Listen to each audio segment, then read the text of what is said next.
The US is dropping further and further behind many other countries. How can this happen? How did this happen? Well, actually, there are many, many reasons. So let's fire them up. You need to understand again why this situation is not changing and does affect you now as you start the learning to drive process.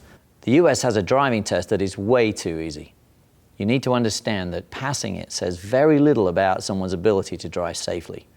The reason we have this situation in the US can be broken down into two main reasons: politics and economics.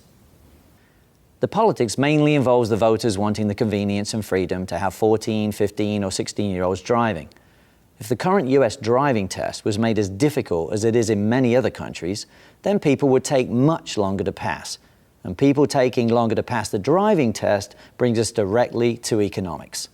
There are billions of dollars being made in various areas of commerce from the millions of young Americans passing the driving test at the current rates and ages. It doesn't take a genius to figure out that a much harder driving test would take people years longer to pass, just as it now does in other countries.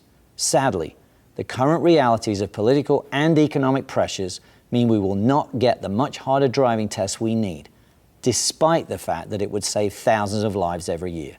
You deserve to know this. Things are not getting better on our roads, they are getting more and more dangerous. As I mentioned earlier, I bounced the content of this video off many experts, teachers and parents. One of the most impactful comments I received came from a Navy SEAL friend of mine. He told me, "Before any combat situation, I want all the information my command has, even though I might not like some of it. But with all the information available, I'll figure out a plan to survive." He went on to say, "You and I both know it's like a war on our roads right now. Give these kids all your information. They're smart. They'll use it." I believe he's right.